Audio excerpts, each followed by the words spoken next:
हमारी आकाश गंगा में अनगिनत रहस्यमयी पिंड घूम रहे हैं और उनमें से कुछ हमें सीधे तौर पर प्रभावित कर सकते हैं। आज हम बात करेंगे एक ऐसे पिंड की जो हमारे ग्रह के बहुत करीब आ रहा है और जिसे लेकर वैज्ञानिकों में एक खास खौफ है। एपोपिस एक खगोलीय पिंड जो धरती के निकट से गुजरने वाला है।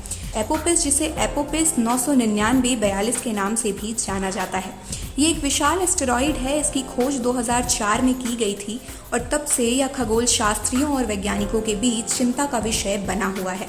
एपोपिस नाम का एक प्राचीन मिस्री देवता के नाम पर रखा गया है, पैच, जो अराजकता और विनाश का प्रतीक था, और ये नाम उसके संभावित खतरे को सही ठहराता है।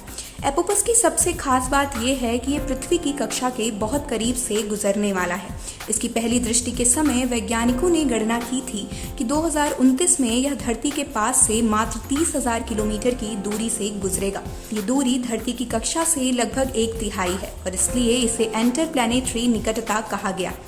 हालांकि 2029 की घटना के बाद एपोपिस का फिर से ध्यान खींचने वाला क्षण 2036 में आने वाला था। वैज्ञानिकों ने पहले अनुमान लगाया था कि इस वर्ष एपोपिस का पृथ्वी से टकराने का एक छोटा सा खतरा हो सकता है, लेकिन समय के साथ और बेहतर गणनाओं के साथ इस संभावना को कम कर दिया गया। अब एपोपिस के धरती से टकराने का कोई प्रमुख खतरा नहीं है।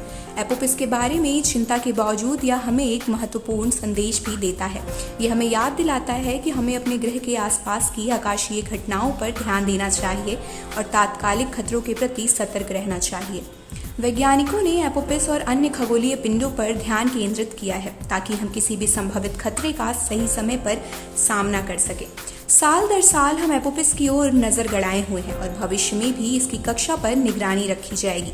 ये अद्भुत और रहस्यमय एस्टेरॉइड हमें सिखाता है कि विज्ञान और तकनीक की मदद से हम आकाशीय घटनाओं के खतरे को समझ सकते हैं और उससे बचने के उपाय कर सकते हैं। तो अगली बार जब आप आकाश की ओर देखें तो याद रखें कि हमारे ग्रह के पास भी अद्भुत और खतरनाक पिंड घूम रहे हैं और विज्ञान की दुनिया में हर दिन नई खोजें हो रही हैं जो हमारे ब्रह्मांड को और भी ज्यादा रोमांचक बनाती हैं। आप देख रहे हैं सौगंध टीवी, सौगंध वतन की।